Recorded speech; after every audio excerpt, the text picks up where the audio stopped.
తోడికోడళ్ల పేర్లు శిల్ప, దేవి. శిల్ప 5.8 height, race గుర్రంలా మంచి శరీరాకృతితో చూడగానే పని పట్టాలి అనిపిస్తుంది. ఇక దేవి 5 నుంచి 6 అంగుళాలు హైట్ ఉంటుంది. పొడవైన సిల్కీ హెయిర్తో బలిసిన గుర్రంలా ఉంటుంది. వారిది ఉమ్మడి కుటుంబం, కలిసి ఉంటారు. వీరిది 2 ఫ్లోర్స్ బిల్డింగ్. నేను సెకండ్ ఫ్లోర్లో రెంటుకున్నాను. ఫస్ట్ 2 ఫ్లోర్స్ ఓనర్స్ ఉన్నారు. శిల్ప హస్బెండ్ గవర్నమెంట్ ఎంప్లాయ్. ఇంటికి వచ్చేకి నైట్ అవుతుంది. దేవి హస్బెండ్ ప్రైవేట్ బ్యాంక్ ఎంప్లాయ్. ఇద్దరూ చాలా బిజీగా ఉంటారు. ఇంట్లో ఉన్న రేసు గుర్రాలను పట్టించుకోరు. ఎప్పుడూ డబ్బు ధ్యాసలో ఉంటారు. పిల్లలు స్కూల్లో చదువుతారు. వీరిద్దరూ కలిసిమెలిసి సొంత అక్క చెల్లిలాగా ఉంటారు. ఇద్దరూ కలిసి అప్పుడప్పుడు మిద్దె పైకి వచ్చేవాళ్ళు బట్టలారేయడానికి. క్యాజువల్గా మాట్లాడుకునేవాళ్ళం. ఒకరోజు సడన్ గా పెద్ద వర్షం స్టార్ట్ అయింది. శిల్ప నిద్రలో ఉంది. దేవి పరిగెడుతూ ఎండుతున్న బట్టల కోసం పైకొచ్చింది. వర్షం ఫాస్ట్ గా పడుతుండడంతో నేను కూడా అక్కడే ఉన్నాను కాబట్టి హెల్ప్ చేశా. అప్పుడు చూసా దేవి అందాలను కసిగా. నేను కసిగా చూడడం గమనించి నవ్వుతూ కిందకెళ్ళింది. అప్పటి నుంచి ఇద్దరి చూపులు కలిశాయి. పిట్ట లైన్లోనే ఉంది అని అర్థమైంది. ఒకరోజు దేవి బట్టలు ఆరేయడానికి వచ్చింది. నేను చాలా రోజుల నుంచి వెయిట్ చేస్తున్నా, ఎప్పుడు ఒంటరిగా దొరుకుతుందా అని. వస్తూనే హాయ్ అని చిన్న స్మైల్ ఇచ్చా. తాను కూడా హాయ్ చెప్పింది. తాను బట్టలు ఆరేసే అంతసేపు చూస్తూనే ఉన్నా. తను కూడా నన్ను గమనిస్తూ ఉంది. నేను ధైర్యం చేసి మీ హెయిర్, మీ కళ్ళు, మీ ఫిజిక్స్ సూపరు అని చెప్పా. సిగ్గుతో థ్యాంక్స్ చెప్పింది. కొంచెం సేపు మాట్లాడుకున్నాం సరదాగా. సరే నేను కిందకు వెళ్ళాలి అని స్టార్ట్ అయింది. నేను ఫాలో అయ్యాను. మెట్లు దగ్గరకు వచ్చాం. నేను వెనకాల వస్తున్నా. నడుం చూసి ఆపుకోలేక వెనక నుంచి గట్టిగా హక్ చేసుకున్నా. ఆంటీ కోపంగా విడిపించుకొని కిందకెళ్ళిపోయింది. నాకు భయం స్టార్ట్ అయింది. నేను 2 రోజులు మా ఊరికొచ్చేసా. ఆంటీ ఇంట్లో చెప్పలేదు అని అర్థమైంది. మళ్ళీ రూమ్కొచ్చేసా. 3వ రోజు దేవి ఆంటీ నా రూమ్కొచ్చింది. ఎందుకలా చేశావని అడిగింది. సారీ ఆంటీ, మీ అందం చూసి తట్టుకోలేకపోయాను, అందుకే అలా చేశాను అని చెప్పాను. నేను అంతందంగా ఉన్నానా అని సిగ్గుతో తలదించుకుంది. నేనిక ఆగలేదు. దేవిని కసిగా హక్ చేసుకున్నా. పిట్ట ఇప్పుడు నా కంట్రోల్లో ఉంది. కృష్ణ ఇప్పుడు వద్దు, అక్క శిల్ప మేలుకుని ఉంది. నేను నైట్కి వస్తాను, నన్ను ఇప్పుడు వదిలేయ్ ప్లీజ్ అని వేడుకుంది. సరే అని కిస్ ఇచ్చి వదిలేసా. ఎప్పుడెప్పుడు నైట్ అవుతుందా అని ఎదురు చూసా. కానీ వాళ్ళ హస్బెండ్ త్వరగా ఇంటికొచ్చేశాడు. ఛాన్స్ లేదు అని నిద్రపోయాను ఆ రోజు. నెక్స్ట్ రోజు శిల్ప మార్కెట్కి పోదామని పిలిచింది దేవి ఆంటీని. దేవి నాకు కాళ్ళు నొప్పిగా ఉన్నాయని చెప్పింది. నేను పైన నుంచి వింటున్నా మొత్తం. సరే అని శిల్ప మార్కెట్కి వెళ్ళింది. నేను దేవి ఇంట్లోకి నెమ్మదిగా వెళ్ళాను. దేవి స్నానం చేసేసి రెడీగా ఉంది. నన్ను చూసి ఎవరైనా చూస్తారు, ఎందుకొచ్చావు, నేనే వచ్చేదాన్ని కదా, ఇప్పుడు నీ కోసం రెడీ అవుతున్నా అని కుంటెగా చూసింది. నేను ఇక ఆగలేక గట్టిగా హగ్ చేసుకుని 10 నిమిషాలు కిస్ చేసుకున్నాను. ఇక చాలు శిల్ప వచ్చేస్తుంది అని చెప్పింది. నేను వదలకుండా ఇంతవరకు వచ్చాం, ఎంజాయ్ చేయకుండా నిన్ను వదలను అని అల్లుకుపోయాను. ఇన్ని రోజులు ఎక్కడున్నావురా నా రంకుముగుడా, నేను నీకు దాసోహం, ఇక నా కోరిక మొత్తం నువ్వే తీర్చాలి అని రెచ్చిపోతుంది. కాసేపటికి అలసిపోయాను.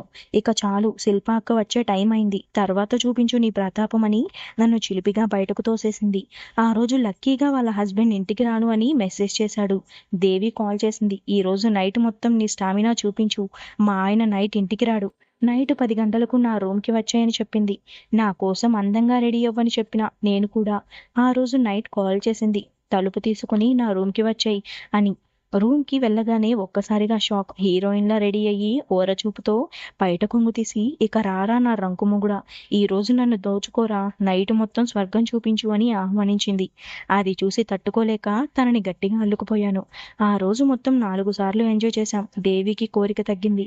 అలా 1 సంవత్సరం పాటు ఫుల్గా ఎంజాయ్ చేశాం. ఒకరోజు శిల్పకి దొరికిపోయాం. శిల్ప చూసి మౌనంగా వెళ్ళిపోయింది. దేవి వెళ్ళి శిల్పను క్షమాపణ అడిగింది. ప్లీజ్ ఎవరికి చెప్పొద్దు అని. శిల్ప సరే, ఎప్పుడు ఇలా చేయకు అని వార్నింగ్ ఇచ్చింది. దేవి వాళ్ళ ఊరిలో జాతర అని ఒక వారం రోజులు వెళ్ళింది. శిల్ప సడన్ గా నా రూమ్కి వచ్చింది. బోర్ కొడుతుందా కృష్ణ, నీ ఫ్రెండ్స్ దేవి లేక అంటూ. నేను సిగ్గుతో తలదించుకున్నాను. అబ్బా భలే సిగ్గు బాబుకి, నీ సిగ్గు మొత్తం ఈరోజు పోగొడతాలే అంది. నాకు అర్థం కాలేదు. తల పైకి లేపాను. అప్పుడు శిల్ప, నీ లవర్ వచ్చేదాకా నన్ను ఉంచుకో, నీ ఆకలి తీర్చుకో అని కన్ను కొట్టింది. దొరికిందే ఛాన్స్ అని శిల్పని బెడ్ పైన వేసి హక్ చేసుకున్నాను. సడన్ గా శిల్పకి వాళ్ళ ఆయన నుండి ఫోన్ వచ్చింది. 10 నిమిషాల్లో ఇంటికి వస్తున్నా, చికెన్ తీసుకురానా అని. శిల్ప నన్ను కిందకు నెట్టి ఇప్పుడు వద్దు రేపు వస్తా అని వెళ్ళిపోయింది. నెక్స్ట్ డే శిల్ప వాళ్ళ ఆయన, దేవి వాళ్ళ ఆయన జాబ్కి వెళ్ళడం చూసి శిల్పకి కాల్ చేశా. మంచి శారీలో రెడీ అయ్యి రా అని. శిల్ప నవ్వుతూ సరే అని 1 గంటలో వస్తున్నా అని చెప్పింది. నేను రెడీగా ఉన్నాను. శిల్ప డోర్ తీసుకుని లోపలికొచ్చింది. అబ్బా ఏమి ఫిగర్! రెడ్ శారీలో తను నా వైపు వస్తుంటే ఇంత అపురూప శిల్పాన్ని ఒకేసారి ఎంజాయ్ చేస్తే కిక్ ఉండదు అని నడుమును లాక్కొని కిస్ చేసి హక్ చేసుకుని బెడ్ పైకి 2 చేతులతో తీసుకుని వెళ్ళి పడుకోబెట్టి అల్లుకుపోయాను. అరే చిన్నగా మంచం విరిగిపోయేలా ఉంది అని చిలిపిగా కన్ను కొట్టింది. ఆ మాటకు ఇంకా రెచ్చిపోయాను. కాసేపటికి ఇద్దరం అలసిపోయాం.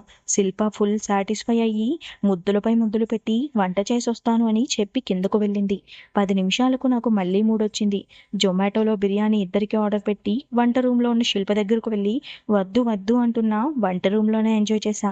శిల్ప బాగా అలసిపోయింది. కొంటెగా కన్ను కొట్టి నన్ను బెడ్రూమ్లోకి తీసుకొని పో అని నాపై వాలిపోయింది. ఆర్డర్ పెట్టిన బిర్యానీ ఇద్దరం తినేసి ఆ రోజు సాయంత్రం వరకు బెడ్రూమ్లోనే మూడొచ్చినప్పుడు దాడి చేశాను.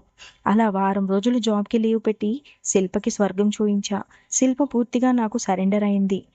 శిల్ప నా ఒడిలో పడుకొని దేవి అక్క ఊరి నుంచి వస్తే నన్ను వదిలేస్తావా అని ఫీల్ అవుతూ ముఖం డల్గా పెట్టి అడిగింది. అప్పుడు నేను లేదు డార్లింగ్, నువ్వు నా కామదేవతివి, నిన్నెప్పటికీ వదలను. కావాలంటే ఇద్దరిని ఒకే రూమ్లో ఎంజాయ్ చేస్తా. దేవి వస్తూనే ప్లాన్ చేసి ముగ్గురం ఒక అండర్స్టాండింగ్తో వంతుల వారీగా మార్చి మార్చి షెడ్యూల్ వేసుకొని కాపురం చేద్దామని చెప్పా. అప్పుడు శిల్ప నాకు ఓకే, నువ్వు ఆ పనిలో ఉండు అని చెప్పింది.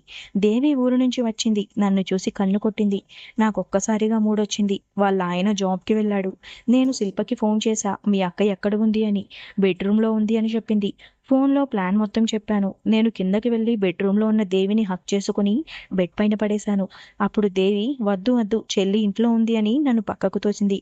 చూడు డియర్, నా వల్ల కాలేదు నిన్ను చూడగానే. కసిగా ఉంది. ఇప్పుడే నా కోరిక తీరాలి.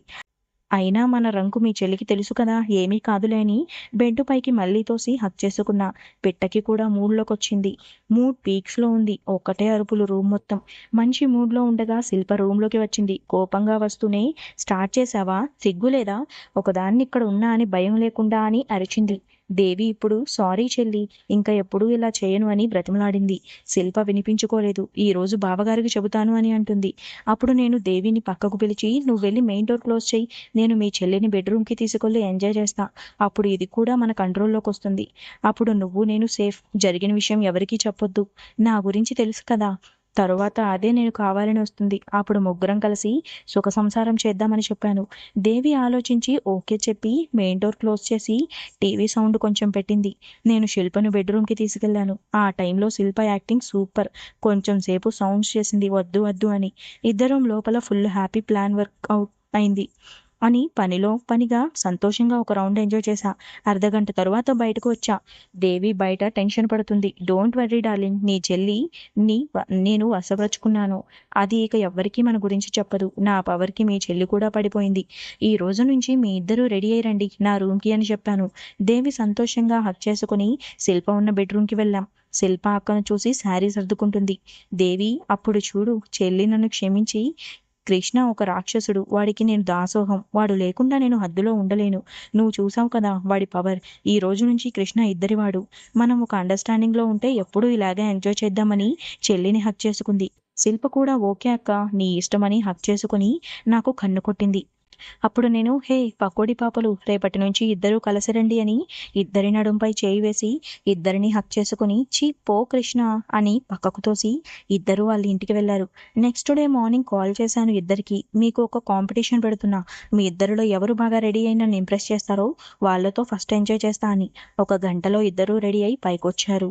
ఇద్దరిని చూస్తుంటే జోడు గుర్రాలులా ఒకరు శారీలో ఒకరు లంగా ఉనిలో వచ్చారు. చూస్తుంటేనే కోరిక బుసకొడతా ఉంది. సారీ డియర్స్, ఇప్పుడు ఇద్దరితో ఎంజాయ్ చేస్తా అన్నాను. ఇద్దరి కళ్ళలో ఆనందం, నాకేమో పట్టలేని సంతోషం. నాకన్నా అదృష్టవంతుడు లేడు అని. ఎప్పుడు పడితే అప్పుడు ఒక సైగతో ఎవరు రెడీగా ఉంటే వాళ్ళు వచ్చేవాళ్ళు. అలా మా రంకు జరుగుతూనే ఉంది.